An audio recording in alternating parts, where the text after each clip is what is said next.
Hello there, and welcome to the Canterbury Tales, or Geoffrey Chaucer's Flying Circus. My name is Marge Dunn, and I had the privilege of directing the junior play for RL this year.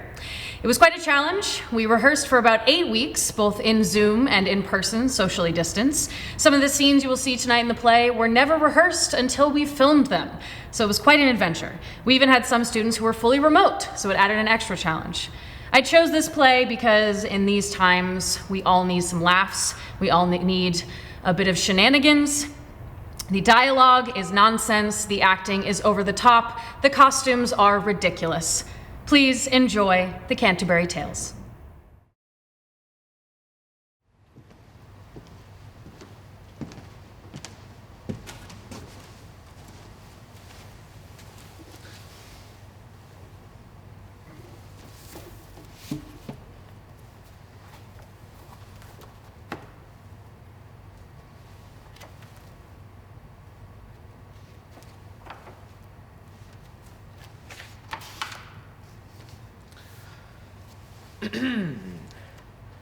Throughout the medieval period of English history, there existed the aristocracy, a relatively small group that obtained its position and status by birth alone, and the commoners, which included everyone else. During this time, we begin to see the emergence of a middle class of citizenry. It was into this middle class that Geoffrey Chaucer was born around the year 1343. In 1386, he began writing a large-scale literary opus which he called the Canterbury Tales. I shall read to you the prologue. Now, unless you are a scholar of the Middle English language, you will not be able to understand a word of what I am saying.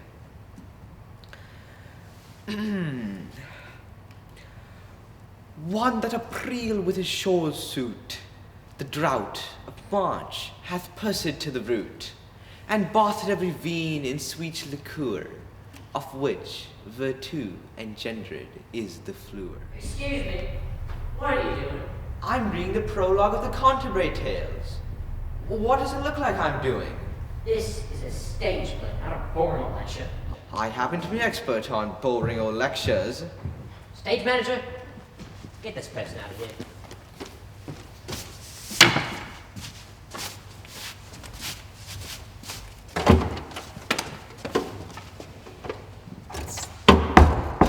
I apologize, ladies and gentlemen.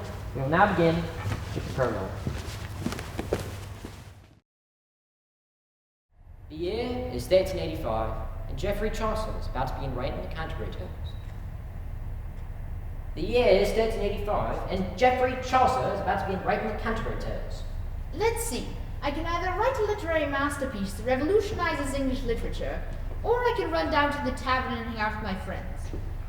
I think I'll run down to the tavern. I can revolutionize English literature later. You're supposed to be writing the Canterbury Tales. But I want to run to the tavern. Sit down and write, Buster. I'm not feeling very revolutionary. How about a courtroom drama? No. A spy novel? No. A war story? No, the Canterbury Tales.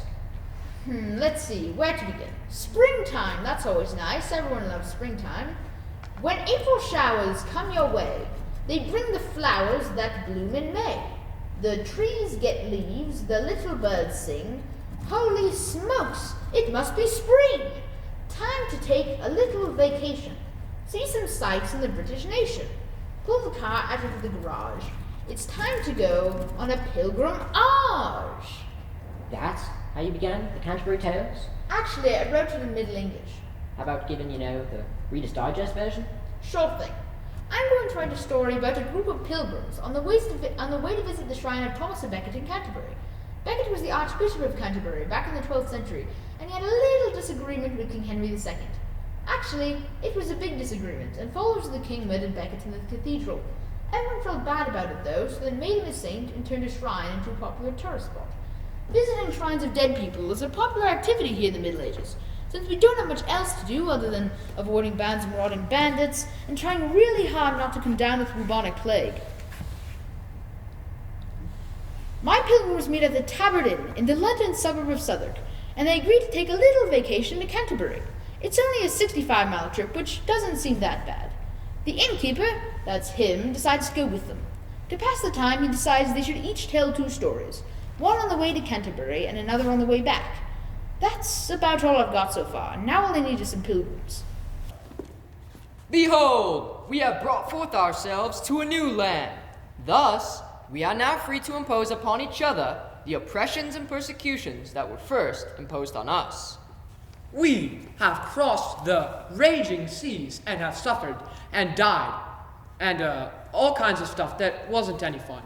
That's right, and to celebrate almost starving to death, we shall have a great feast with massive amounts of turkey, dressing, and pumpkin pie.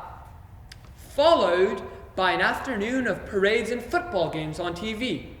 We shall truly give thanks for these gifts of bounty which, though undeserved, are truly appreciated. Stop, cut. Wrong, pilgrims. Oh, What? sorry. Sorry about that. My Sorry. apologies. Sorry. Let's try it again, okay? You write, I'll get the story started. A group of pilgrims from the Middle Ages, meet at the Tavern Inn. Their host, Harry Bailey, yours truly, greets his guests. If I'm going to write this thing, I need a bagel and a cup of coffee. Oh, good afternoon. Welcome to the Tavern Inn. I'm your host, Harry Bailey. Oh, you must be on the Canterbury tour. Oh, it's a great place. I know you'll love it. Oh, your rooms are ready. We have a continental breakfast from 6 to 9, as well as free in-room movies. Now, I wish I was going with you. You know, I think I will. Say, I got a great idea. How about to entertain each other along the way, we each tell stories. I'll act as MC and judge, and whoever tells the best story will get a free meal at the Tavern Inn on the return trip. And the rest of you can pay for it, of course. Now, come on now, let's go. Have a cold day. Harry, have you cleaned out the chamber pots and taken out the garbage? I was just about to start, dear. Have you started cleaning the rooms and cooking the gruel? I'm about to do that, dear. Have you started feeding the chickens and slopping the hogs? I'm on it, dear. Nothing ever gets done around here unless I stay on you every second of the day. Oh, that's right, dear. I am a worthless slug. Once you're done doing your chores, you can trim the shrubs, clean the windows, and paint the hotel inside and out.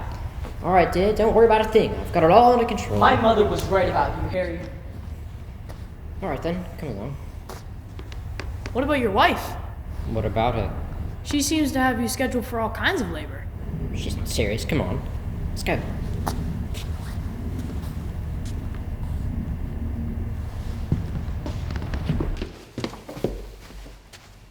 After my escape from my wife,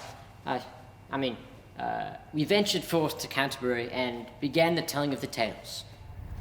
A knight there was, a natter-worthy man, that fro the time that he began to riding out, he loved chivalry. What are you doing? I don't feel like writing, But you've only written 3 lines. but you're the host, you write it. But I'm fictitious. So you're saying you can't write it? I could only write it if you write that I'm writing it. But you're already writing it. So how about you just write it? I'm kind of tired, I need a nap. Never realized Chaucer had so much trouble focusing.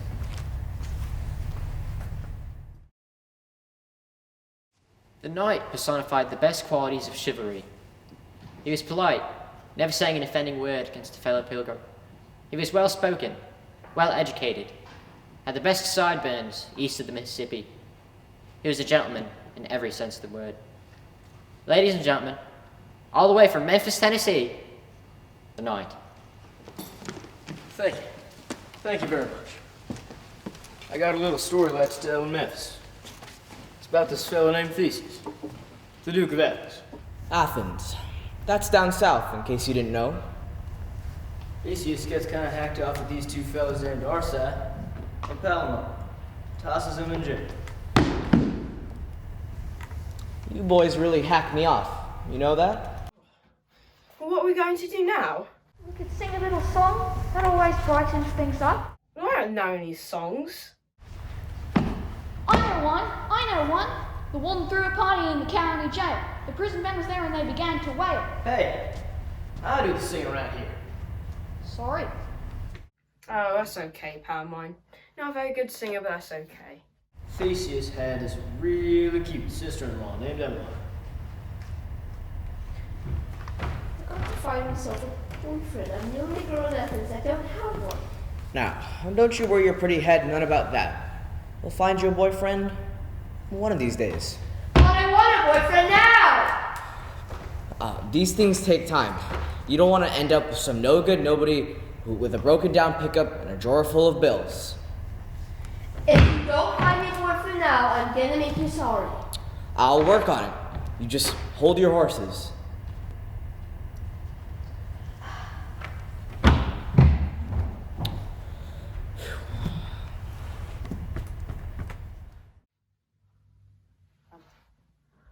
Wow, did you see her? I did, and there's something that really has me curious. What's that?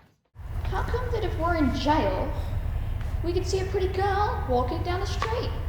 Don't worry about it. Wow, you know what? I think I might want to marry that girl. I wouldn't mind marrying her myself. Well, I'm getting out of here. You mean escape? How are you going to do that? I'm gonna walk right over there.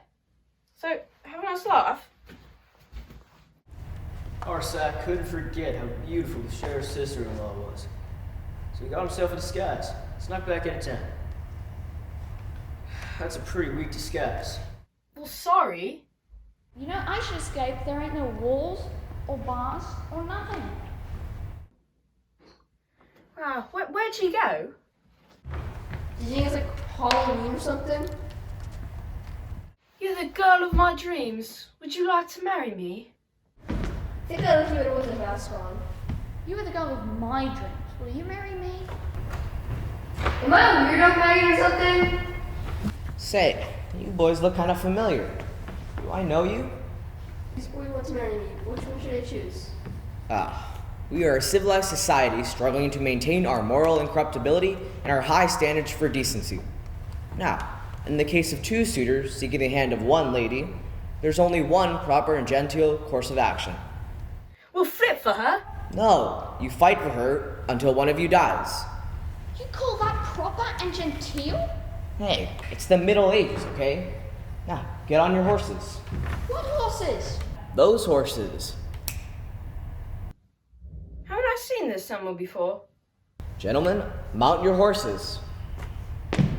The object is to impale the other fellow with your jousting pole. What jousting pole?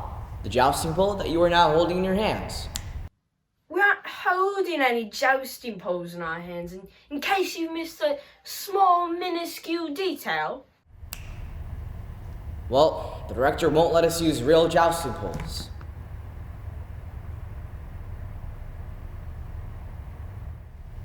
How must we joust without jousting poles? Just pretend you have real jousting poles? Well, that's stupid. Invisible jousting poles and coconuts. What seems to be the problem here? They want real jousting poles. Real jousting poles? We can't afford those on our budget. Not to mention the insurance, the medical liability, the funeral expenses should one of you impale each other. You just have to make do with what you have, okay? But we don't have anything. Then make do with nothing. May I please continue? Sure. Now, when the maiden drops her handkerchief, you are to try to throw your opponent from his horse. Is that clear? It's clear, but still very strange. Gentlemen, mount your horses.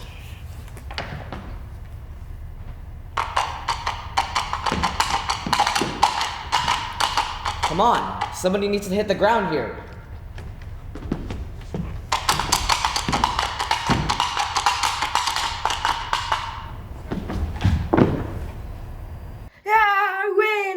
I get to marry a pretty gal. Great, it's the guy with the Halloween mask. In a rare example of medieval art, Arsac falls from his horse and is killed. Alright. Wow, that really hurt. And so, Palamon lost the jousting contest, but won the hand of Emma. But Arsac won the jousting match, but was killed. How ironic is that? I guess a normal boyfriend's asking too much. Hope you liked my little story. We're gonna leave the building now. Let someone else have the stage. Thank you. Thank you very much.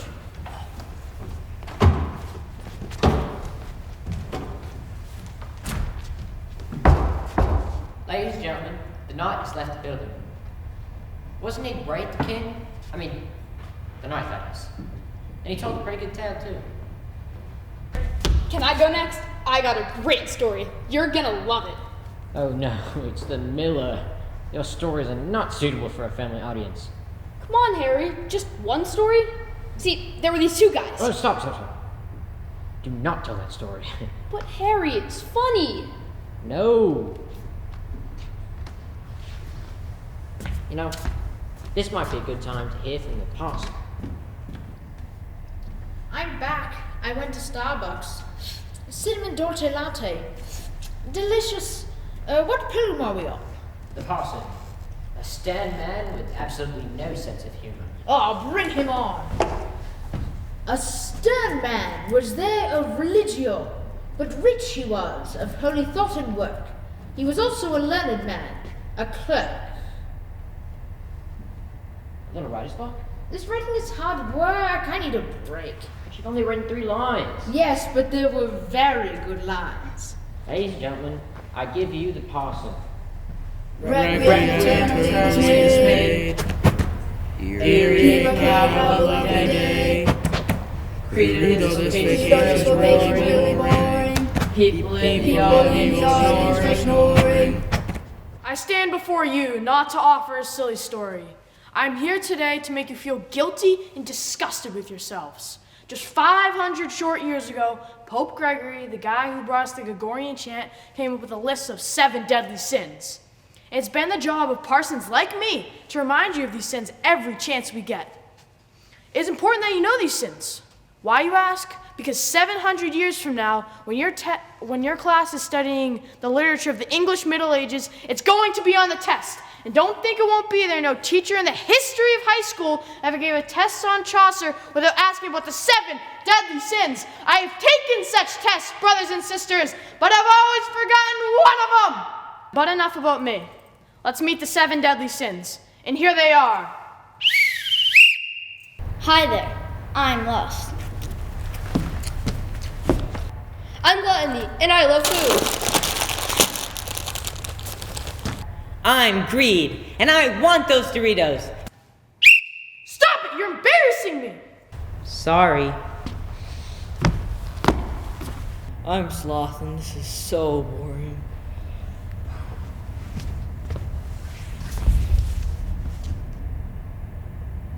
I'm Anger, and I'm so mad I could chew up steel and spit nails. I can't take it anymore, and it's all his fault. Stop it! What's wrong with you? I'm sorry.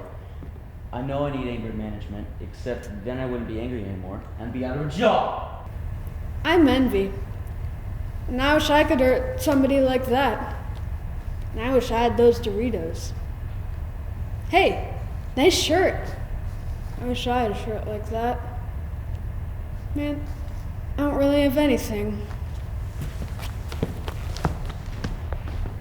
I'm Pride. I always compare myself to other people instead of being grateful for who I am. I'm proud to say that I'm the worst of the 7 deadly sins. I don't know why. It's just the way they worked out. Thank you, Pope Gregory, for making me the CEO of the 7 deadly sins. So here they are. Lust, gluttony, greed, sloth, anger, envy, and pride. The 7 deadly sins. Are you going to tell a story? Of course not. Storytelling would be a form of pride. I might envy somebody else's story and get mad and go to sleep and eat too much and lust after more stories. You're supposed to tell a story, not give a sermon. I don't know any stories. Well, thanks for trying. And now for our next pilgrim. Experience, the noon authoritative, where in this world is right enough for me. Not again. I'm not really enjoying this. You're never gonna finish. I'll finish. I just need some inspiration. You introduced the wife of Bath. I think we'll go see a movie. Okay. Ladies and gentlemen, boys and girls, cats and dogs, it gives me great pleasure to introduce to you, well, it gives me moderate pleasure to introduce. Actually, no, not even moderate pleasure. I'm neither pleased nor proud to introduce to you the wife of Bath. Before I begin my tale, I shall speak at length on the subject of marriage. I'm an expert on the subject of marriage. I've gone through 5 husbands. 3 of my husbands were good, and 2 were not so good.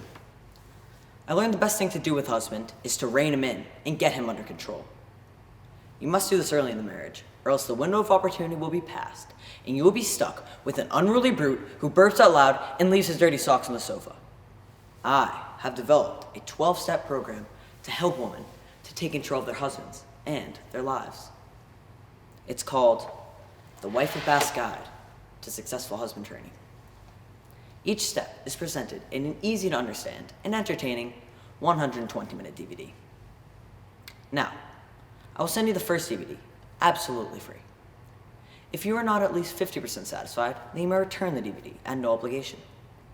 If you are at least halfway satisfied, then you'll receive a new DVD every week for the next 12 weeks for the low price of $19.95 per disc. In my first lesson, you'll learn all about whining and nagging and making food so spicy you can't eat it. And if you order today, you'll receive My Wife of Bath, Teach Yourself Karate in 3 Weeks manual. Woo! Absolutely free. Not only will you be able to nag your husband into a quivering mound of jello, you'll make him afraid to leave the basement. So, take out those cell phones, turn them on, and call this number. Have your Visa or MasterCard ready. And now, I'd like to spend some time telling you about each of my marriages. Excuse me, you're running out of time. What are you talking about? I haven't even started yet. We have other pilgrims to hear from. It's my turn. Ah, but you're selling DVDs. This isn't the home shopping network. Very well. I shall tell my story. And then I will be waiting in the lobby if anyone wants to purchase one of my outstanding DVDs. The Wife of Bath's Guide to Successful Husband Training. Don't forget the special introductory offer.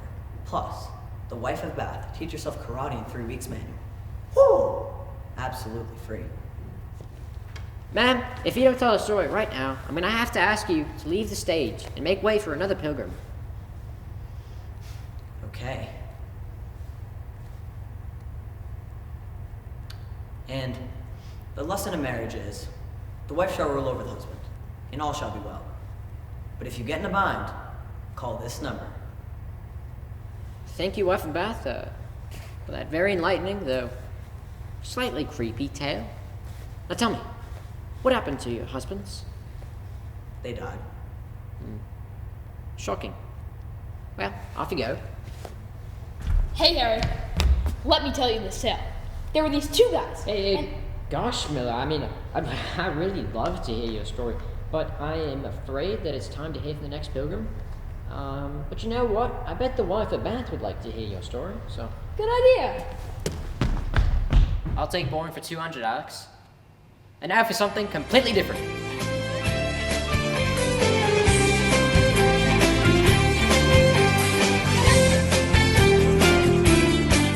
I am Alex of Trebek, and this is the game where we give the answers and our players try to guess the questions. Let's meet our players.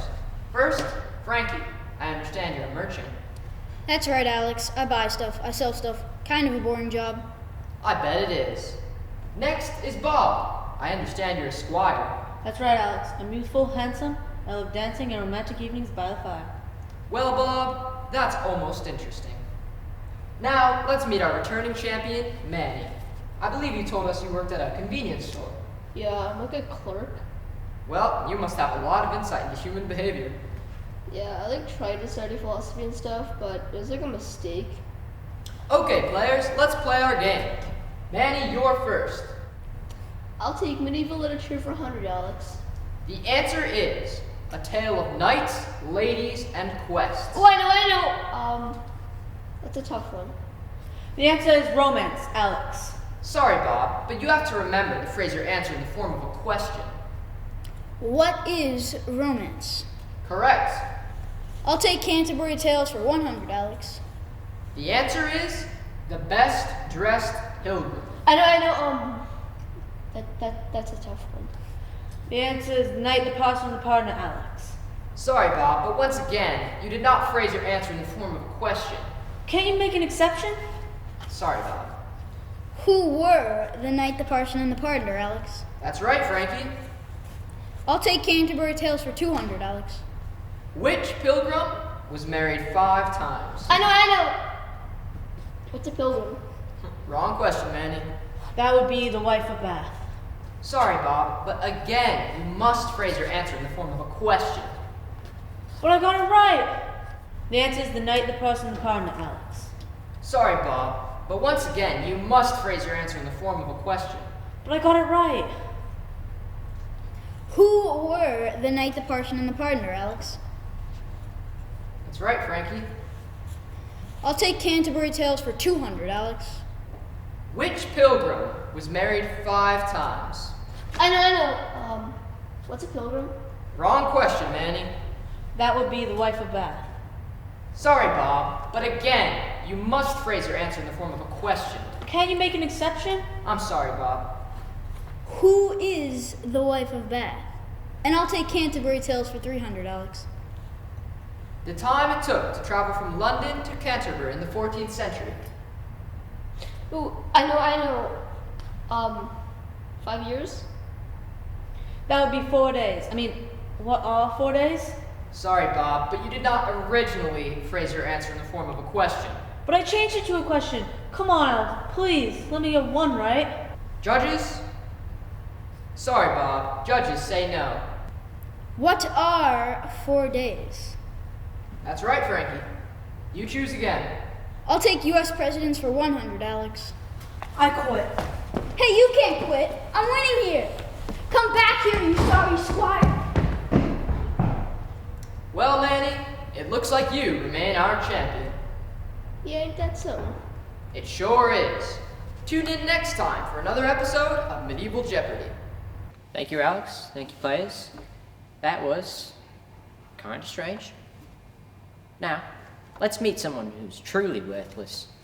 A man who sells pardons for sins and crimes. In other words, a con man. Ladies and gentlemen, I give you the partner. Ladies and gentlemen, boys and girls, serfs and nobles, Bob Partner here, and do we have deals for you? Hop on your horse carts and make your way down to Big Bob's used cars. We've got horses, we've got mules, we've got pony carts. You name it, we've got it. All you have to do is sign on a dotted line and drive off in one of these new or extremely used vehicles. Now, I'm going to tell you a little story in a minute. But first, I want you to think about a brand new, extremely used vehicle. You'll have enough room to haul your whole family, plus a couple of dead animals. Excuse me? Hey, I'm trying to generate a little business here. Either tell a tale or get off the stage and make way for another pilgrim. Look, partner, things ain't been so good at the car dealership lately. First of all, you're the partner, not me. Second of all, cars haven't even been invented yet. And thirdly, if you don't tell a story right now, I'm gonna have to get the wife of Bath out here to help you get started. Okay. In my illustrious vocation, I am sometimes called upon to act in ways that may be less than honest. I do, in fact, on occasion, separate people from their money. But I have concluded that money is the root of all evil. Are you happy now? Thrilled. My tale is titled The Three Thieves, and it covers 3 youths who have less than stellar reputations. So, what'd you steal from the poor old widow? The last cent, how cruel is that? That's not bad. What did you steal from the poor widower? Well, I got his last cent and his last drop of mead. What about you? What'd you steal from the orphans? I took all the money people left for the orphans and the charity box at church. Am I a great thief or what? I mean, that's pretty good. Pretty good? It's fantastic. I'm the master thief. There is nothing I wouldn't take from nobody. Excuse me, your sentence has too many negatives in it. What are you talking about? You mean to say there isn't anything I wouldn't take from anyone, or perhaps There is nothing I wouldn't take from anyone, although that really isn't proper. You want to pipe down now or after I break your nose? Now would be good.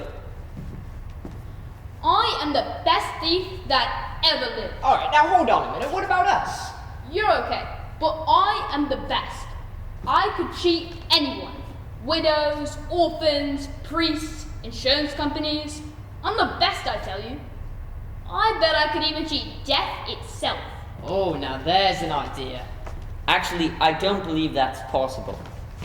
But it's worth a try. We could all three cheat death itself and we'd be famous. And we might even get an interview from Jimmy Fallon.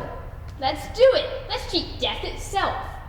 How does one find death itself in order to cheat it? Try the other pages. Let's see. Dating services, decks and patios, dentists, death. I took this for one of the orphans.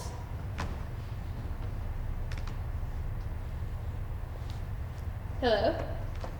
Could I speak with death itself, please? Sure, I'll hold. Darn it, it's one of those answering machines. Well, leave a message. Here, I can't stand talking to those things. Hi, I'm the thief, and I'd like to talk with you about ways my friends and I could cheat you. If you could get back to us, we would greatly appreciate it. Have a nice day. Did you just tell death itself to have a nice day? It pays to be polite. Oh, look, someone else we can cheat.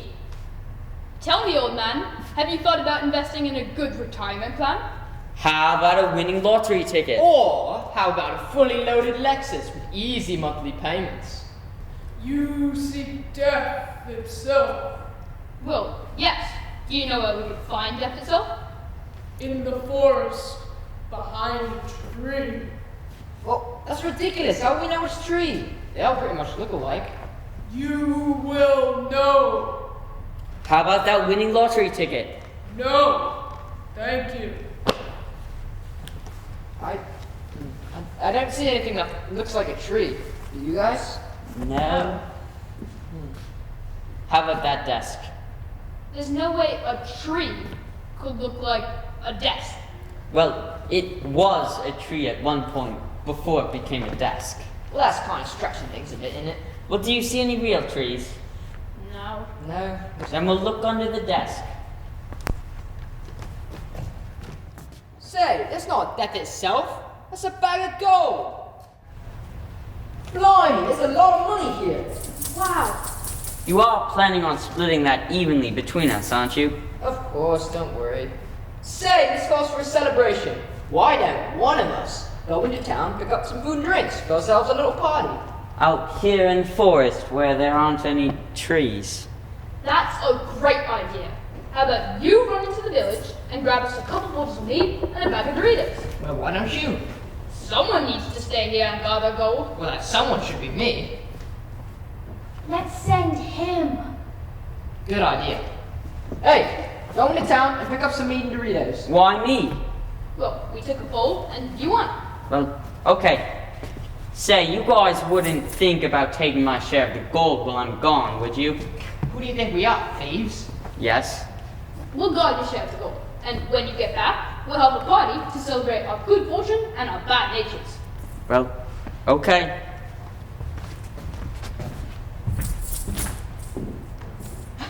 Boy, is he ever dumb. What do you mean? What I mean is, when he gets back, we're gonna kill him. Well, why didn't we just kill him before he left then? I want some Doritos. I need a bottle of meat and a bag of Doritos. Lucky you. Well, you don't have a very good attitude. It's the Middle Ages and I'm clerking in a convenience store. What do you expect? A little assistance. Oh, how inconsiderate of me. Isn't it a lovely day? How may I assist you, sir? I need a bottle of meat and a bag of Doritos. You're in luck. That's about all I got. That'll be 2 gold coins. No, I won't be paying. I'm a thief. Why am I not surprised? Hey, what's that? Deadly poison?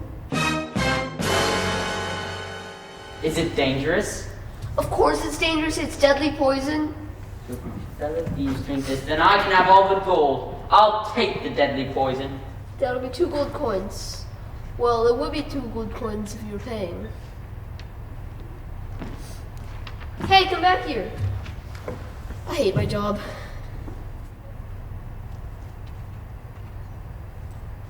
When he gets back, you stab him with the dagger. Alright. I don't have a dagger. Well, then run him through with your sword. I don't have a sword either. How do you plan on killing him? Well, I was planning on you killing him. No, it was my idea, so you do the killing. I'd rather not. Well, you don't expect me to kill him, do you? I thought you might. I don't have anything to kill him with. Well, neither do I. Just hit him on the head with one of the meatballs. Alright. Well, what if it's one of those plastic recyclable bottles? I got something. Here, kill him with this. A spork? You expect me to kill him with a plastic spork? We're talking about a lot of gold here. Alright, I guess I'll try. I got some party goodies. Before we start our little celebration, our friend here has something he'd like to show you. A spork? You're killing me with a spork? Yeah, sorry about that. We didn't have a dagger. That's okay. Well, that was a little easier than I thought it'd be. Yeah, say, before we divide up our gold, let's have a little bit of me. I don't really care for that stuff. Come on, live a little. Or die a little. I really don't like this stuff. And so, the moral of this tale is this. You can't cheat death itself, and you shouldn't steal stuff. So if you need a brand new used car, come see the partner. We have a huge selection of brand new, slightly ancient vehicles, easy financing available, and balloons for the kids. Thank you. Say, that was a pretty good tale there, partner. And now, Hey, Harry, I cleaned up my story. does it have the same characters? Well, yes, And does it have the same punchline? more or less. Have you tried it out the wife of Bath? I don't think she likes me. Gosh, Miller, I'm afraid I need to have a little chat with Chaucer. So you'll just have to wait. Did you go to the movies? I did. I just love Alvin and the Chipmunks 2, the Squeakquel. How did you like The Wife of Bath? I made sure speech was extra long, so I could see the movie and all the trailers. She was something. Not quite sure what, though. I bet she'd be real good at tractor pulls. Anyway, there were these 2 guys. Hey, guess what? Guess what, Miller? It's time for intermission. So, I guess your story will have to wait for Act 2. You just had to go and write about a Miller. It seemed like a good idea at the time. Does it seem like a good idea now? His story is disgusting. What do people think when they read it? I was trying to show a cross-section of the society in which I lived. Millers were not known for having a lot of class. He is not to tell that story. Well, what if people want to read it? Guess I'll have to wait for college to read it. Well, it'll give them something to look forward to. And now, ladies and gentlemen, comes the part of the play when the host gives his cast a little pep talk. I'm going to tell them how well he did in the first act and give them a little fatherly nurturing and encouragement.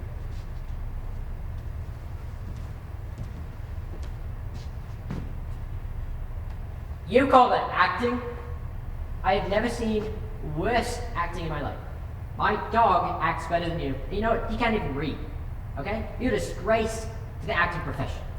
I really don't understand how horrible you could. Oh. Sorry, ladies and gentlemen. I thought intermission had already started. Okay, well, we're gonna start Act 2 in a few minutes. Alright? Okay, blackout.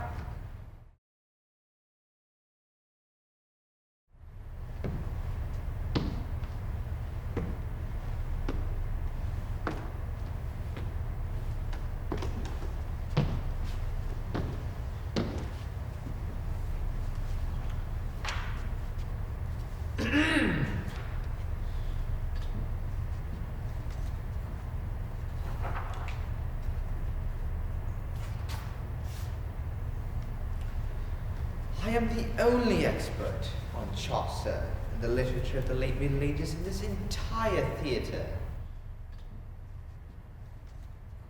Therefore, you shall listen while I talk very slowly. Try to stay awake. There was also a reeve and a miller, a somnor and a pardoner also. Hold up there. Wait a minute. Nobody wants to hear you. But I am the expert. Ah, but you're boring. So? To Canterbury word I mean it so. And which of you that beareth him best of all? Stage manager? I thought we got rid of this person. I thought I did. You must have snuck through the stage door. I did not sneak through the stage door. I merely impersonated a techie and walked right across the stage. Well, how about you impersonate Houdini and disappear? What's a brilliant person like me supposed to do? I don't know. Go teach language arts somewhere at a fancy private school in eastern Massachusetts, founded 1645 by the Reverend John Eliot. And now, the Canterbury Tales, Act 2. Our pilgrims are still making their way to Canterbury, telling the tales and having a jolly old time. What are you doing? I'm going to enjoy this delicious pizza. The cook made it.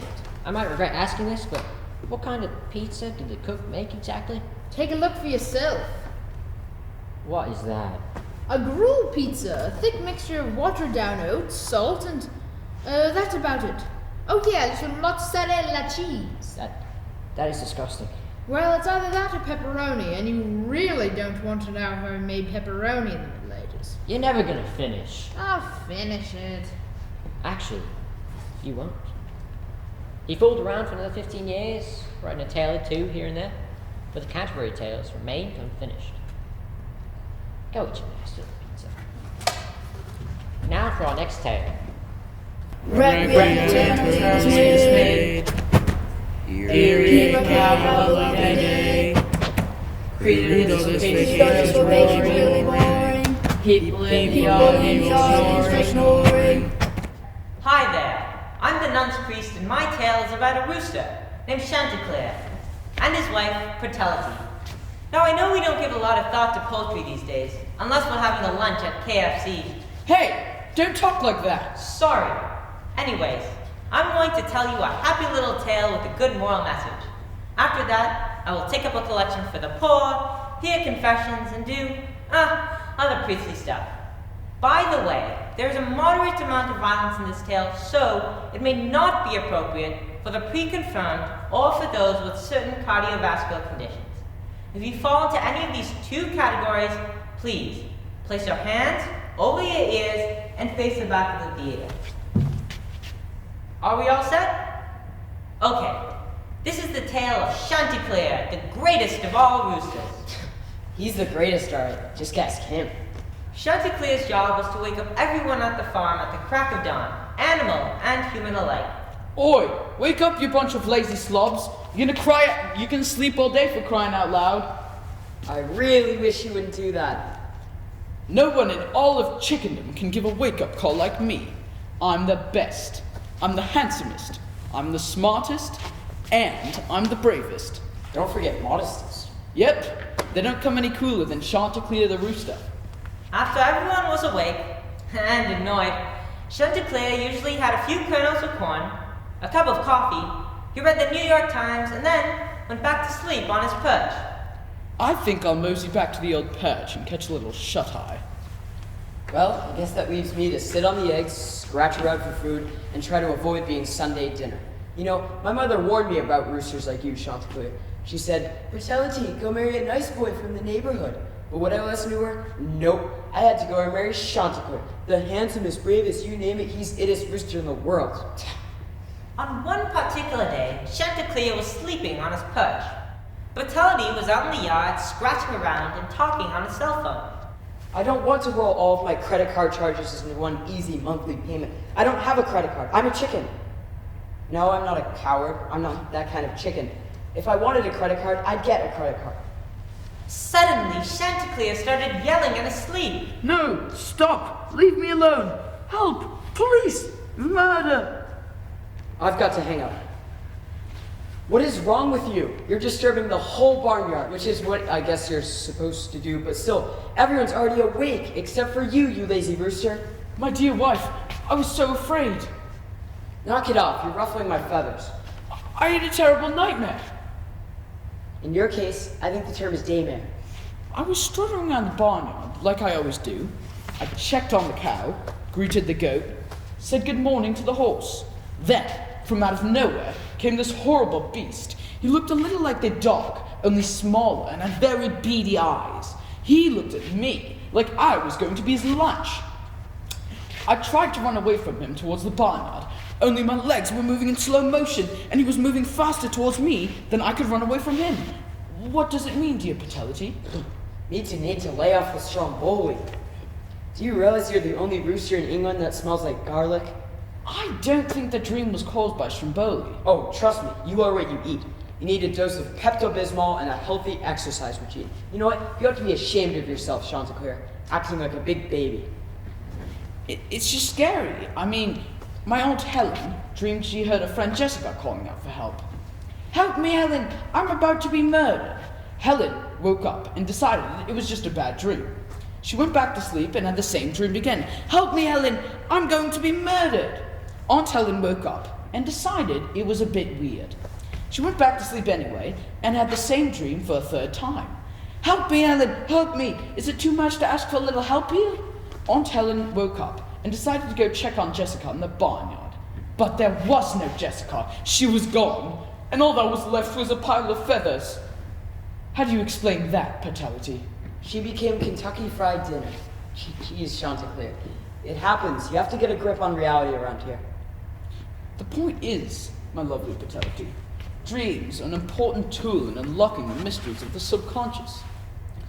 Freud discovered that dreams are attempts by the subconscious to resolve conflict. Information stored in the subconscious is unruly. It cannot easily pass through the conscious, and therefore must pass through a sense of preconsciousness. What are you talking about? Sigmund Freud, my lovely Patelity, the father of all modern psychoanalysis. I see two problems with your argument. First of all, Freud wrote The Interpretation of Dreams in the year 1900, which means we're about 500 years too early.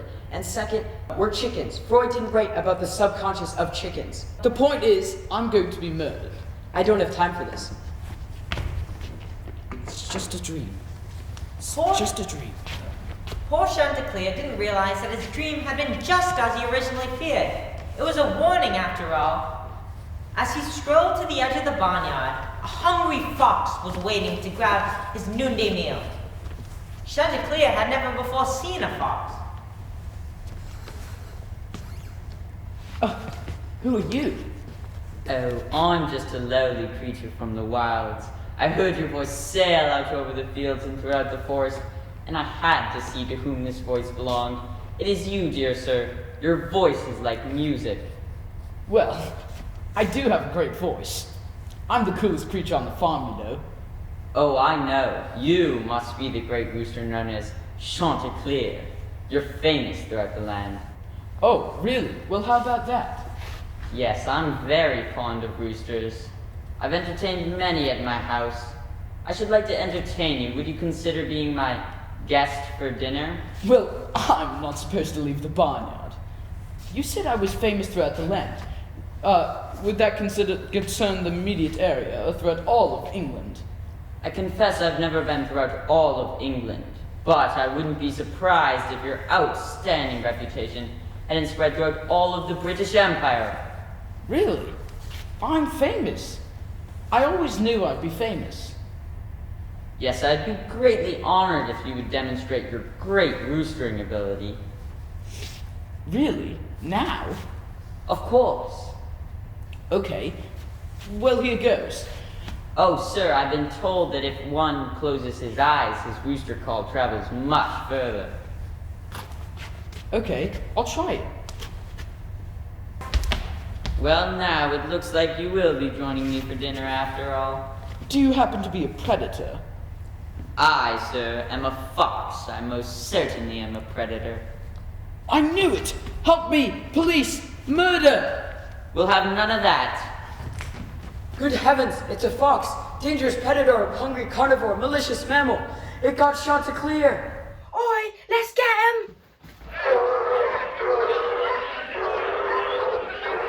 If I were you, I'd tell these silly people to go home. They will never find us once we enter the forest, and you're having rooster for dinner, and there's nothing they can do about it. That sounds like a good idea. I'm tired of running. Go home, you silly people. You'll never find me once I enter the forest. I'm having rooster for dinner, and there's nothing you can do about it. Now, Chanticleer was vain, conceited, arrogant, overconfident. He had an overinflated ego, a feeling of self-importance that was far from realistic. All right, they get the idea. But, with all of his bad qualities, Chanticleer was clever. Gee, thanks. And no sooner had the fox turned loose of Chanticleer to yell his taunts at the pursuers than the rooster flew, and roosters don't like to fly, to the top of a tree.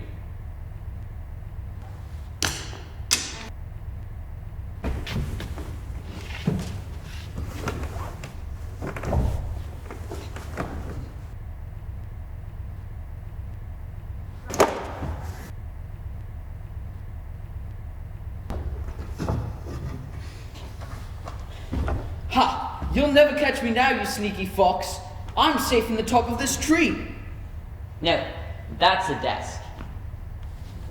This is a tree. Sorry, it's a desk. Well, could we pretend it's a tree? I really don't have time for this. There they are.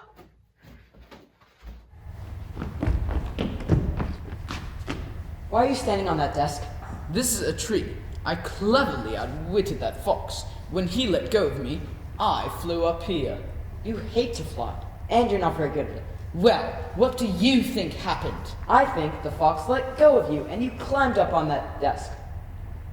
Whatever. Would you help me down? You got yourself up there, you can get yourself down.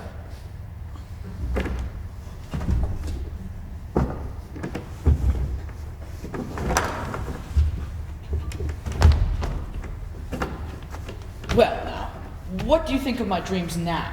About the same. I thought about it 5 minutes ago. Why? My dream came true. That creature was the creature from my dream. You're crazy. But it's true. And so, my little tale draws to a close with this very simple moral. We should never let flattery close our eyes when we most need to see. And we should never speak when we most need to keep our mouths shut. Wow. Was that a great tale or what? How'd you like the rooster and the fox? Pretty weird, huh? It's amazing what one can find at the second-hand store. So anyways, we're making our way to Canterbury, and I don't feel too good. you really ate that whole pizza, did you? Well, most of it. What pilgrim are we up to? We're just about to start the Cook's Tale.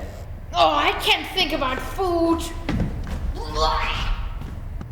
And now for a show you're sure to love. 30 minutes medieval meals with your host, the cook. You're on in 5, 4, 3, 2, 1. Hi, I'm the cook, and I'll show you how to make medieval meals in just 30 minutes.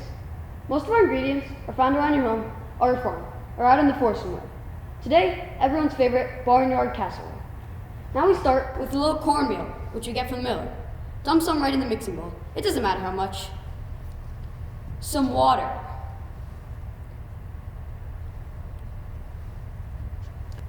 Some fresh herbs. I think these are just weeds, but you know herb is just a fancy word for weed anyway. Some Dr. Pepper.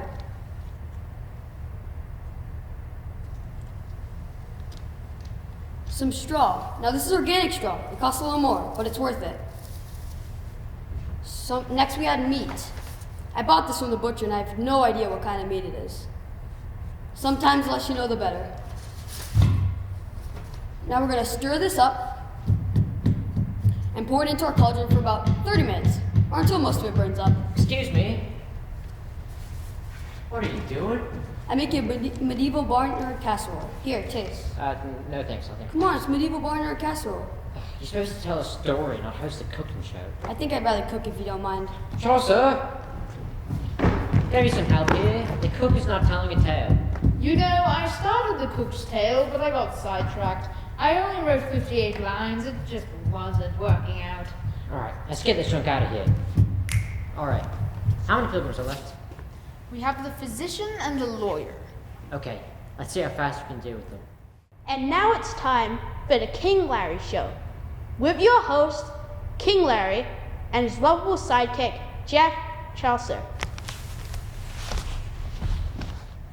So, why are all the kings of England named Edward or Henry or names like that? Why don't we have a king named Sparky? Now there's a monarch that people could really appreciate.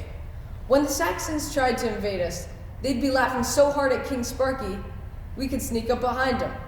They'd be impaled before they knew what hit him. And what's with our current king, Richard? The guy's about as bright as a firefly.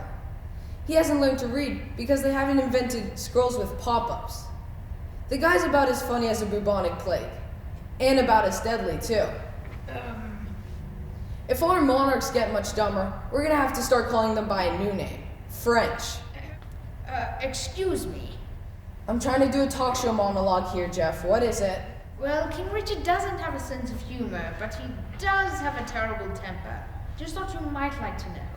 Thanks for telling me. Did I say King Richard of England? I meant King Richard of China. Foolish man. China never had a King Richard.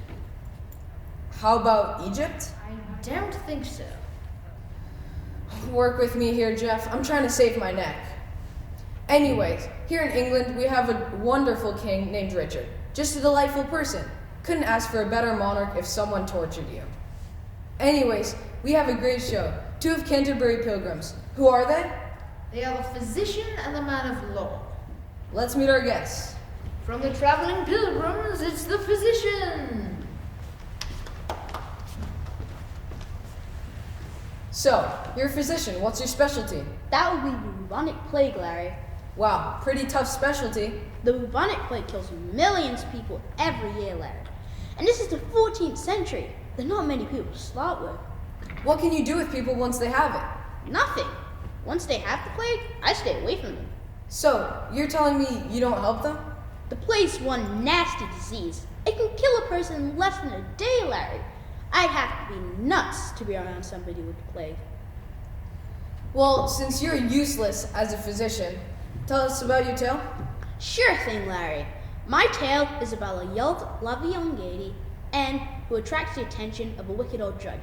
The wicked old judge hires a lawyer named Claudius to say that the young lady is property of the judge. Rather than let the judge have his daughter, the young lady's father chops off her head and shows it to the judge. The town riles up and sends the judge into prison, where he slays himself. Just as Claudius is about to be hanged, the young lady's father pleads for his life, and he's spared. Would you call this a comedy? Not exactly. I believe that's one of the most repulsive tales I've ever heard. Then you haven't heard Miller's tale. And I don't intend to. Let's meet our next guest, the man of the law.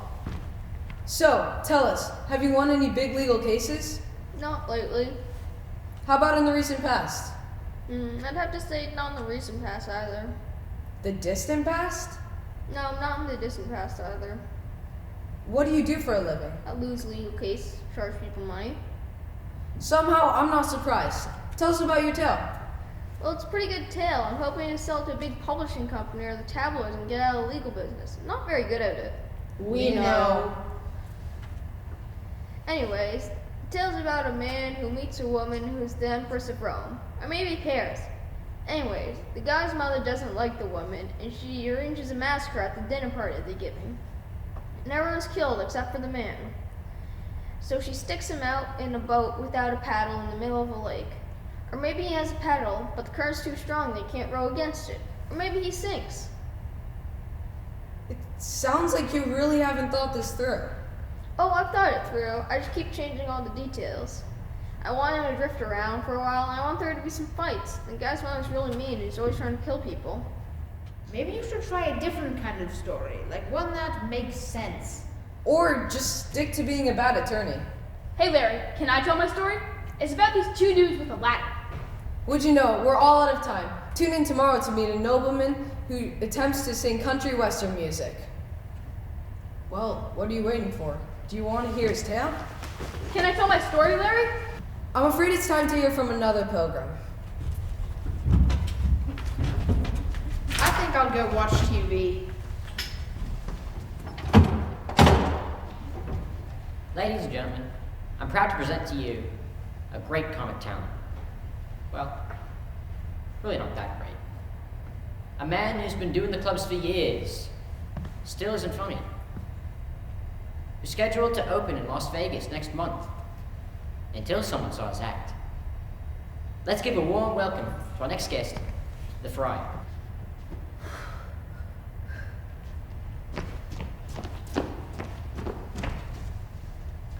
Thanks, Eric. So, how about the wife of Bath and her hang-up on marriage? You see, marriage isn't a word. It's a sentence. A life sentence. I never knew what happiness was until I got married. Now it's too late.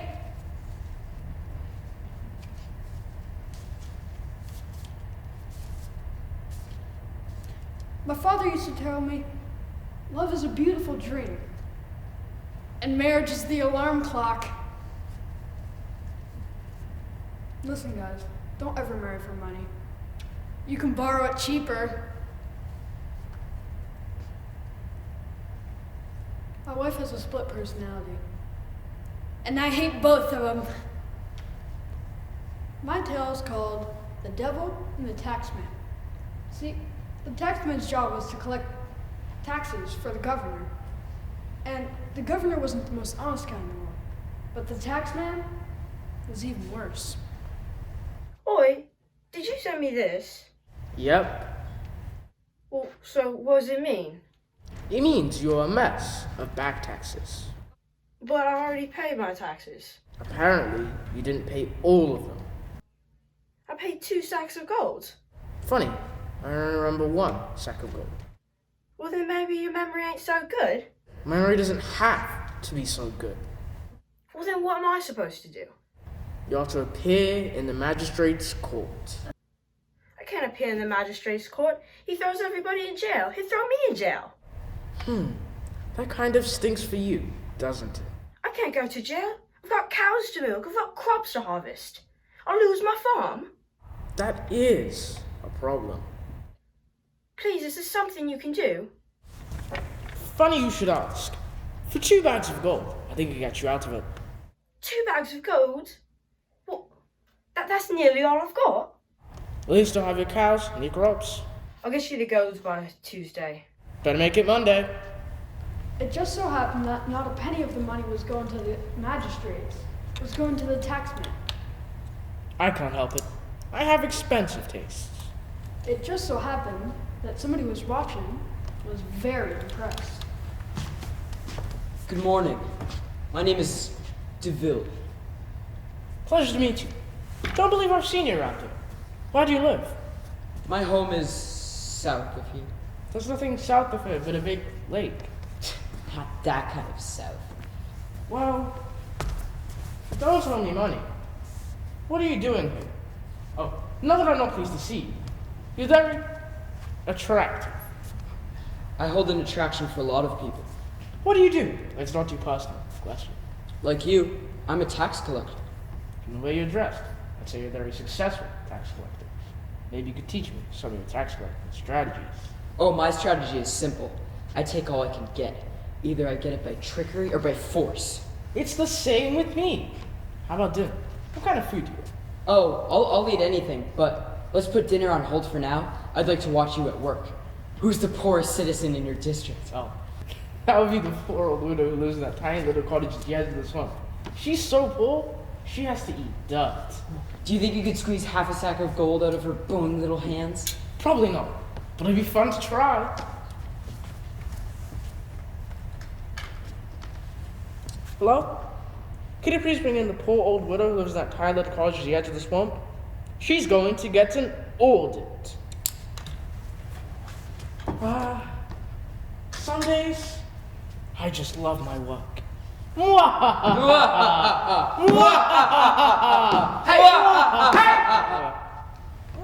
What's the idea of dragging me in here for an audit? Do you think I have anything left after you took it all? I'm afraid you owe another half sack of gold. Are you crazy? I don't have a half sack of gold. I don't have anything. You took my cows. You took my chickens. You took my laptop computer. There's nothing left. Well, where's that shack that you live in? You're going to take my shack? It's hardly worth half a bag of gold. Let's see. I believe you have a frying pan. And if I'm not mistaken, you're hiding a radish on your kitchen floor. You would take my last radish? Well, yes. Life is tough. Tough for you anyway. After I have the frying pan and the radish, you'll still owe me another 3/5 of a bag of gold. Guess we're gonna have to take that shack. I can't believe this. How can you be so greedy that you'd steal from an old widow like me? Me? Oh, no. I'm just collecting what you are. You lie! You cheat! You steal! I curse you! I curse you and all your ill-gotten gain to the devil! Like that was pretty good. Wait a minute. She may have something here. Does anyone have a copy of the Merriam-Webster Dictionary of Demonic Curses? Let's see. Here it is. You're out of luck. What are you talking about? She used a real curse. Had she said ill-received or ill-taken, you'd be off the hook. But ill-gotten gain, that's a real thing. You have to come with me. To dinner? I'm afraid we won't be going to dinner. Where are we going? To a place of pain and eternal suffering. Do you know who I am? Well, you're a very attractive man. With a leather jacket and horns on your head. And that doesn't tell you anything? You mean, you're kidding, aren't you? Listen, you made me do it. You made me order this poor old wizard. I only showed up after you turned evil. You made this a decision of your own free will. Oh no, what's going to happen to me? Exactly what you deserve. Come on, cowboy. What about me? You can keep your frying pan and your radish. Yes! Wait, please, leave me here. There's a lot of people I could do here. Oh well, it's a good thing I like radishes. And with that, the taxman was taken to the place of eternal pain and suffering. And that's the end of my story. I would just like to say that opinions regarding those employed in the tax collecting profession do not in any way reflect the views of anyone associated with this production, except for him. Congrats, Fry. You just offended everyone at the IRS. And now it's time for the part that you've all been waiting for. The end. I never got to tell my tale. Come on, Harry, it's not fair. I don't want to hear your tale. Please, Harry, please let me tell my tale. Please, it's the thing I've been looking forward to most of my life. It's just my whole entire career comes down to this one moment.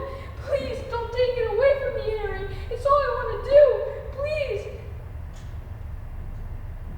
You know what? Go ahead, fine.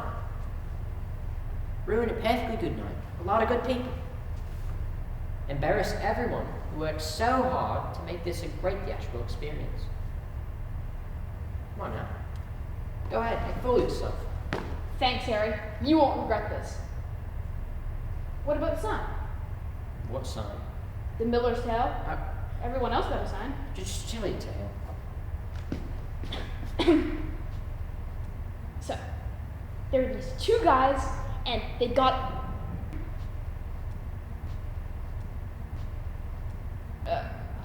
I have a little problem. That's my mother. Oh, so that's your mother. Are you still gonna tell your tale? Nope. Why not? She wouldn't like it. Not surprised. With that in mind, I believe it's time to call it quits. And I'll go home now. I haven't finished writing the Canterbury Tales yet. Well, how many tales did you plan on writing? 120? How many have you actually written? I don't know, a couple dozen. Okay, well, at this rate, it'll take centuries for you to finish the Canterbury Tales. Well, it is a pretty big task. How about you just send off your pilgrims home? But they haven't been to Canterbury yet. Look, Jeff, we have a few main issues here. The average trip from London to Canterbury is 3 or 4 days at the most. But you have enough pilgrims and tales for 4 or 5 trips to and fro Canterbury. Maybe if they walked really slowly. We were part of an emerging middle class. We rode horses. Oh, what else? Your premise is good. Not only does the journey give a good backdrop for the telling of the tales, but your use of prologues before each pilgrim gives each pilgrim a strong sense of character. But it is not original. Not original? What do you mean it's not original? Of course it's original. I made it up, didn't I? It bears a striking resemblance to the Decameron. Never heard of it. Collection of 100 tales written 35 years before you began writing by Giovanni Boccaccio. You even lifted some of your pilgrim's tales straight from the Decameron. That's just your opinion. Don't feel bad. Even unfinished, your work will stand as one of the early literary classics of antiquity.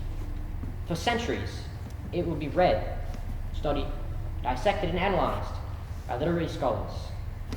It will also be read by high school students who will find it very boring and extremely hard to read.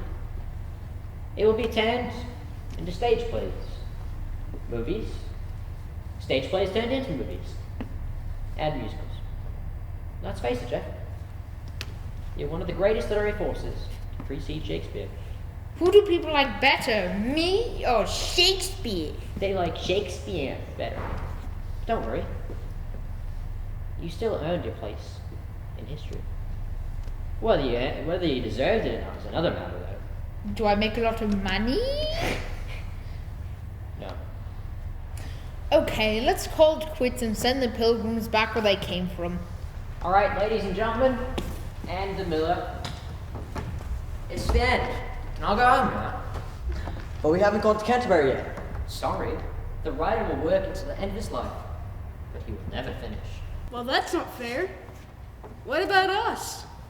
Go back where you came from. But we're fictitious. Well, then you can live forevermore on the pages of obscure literary history.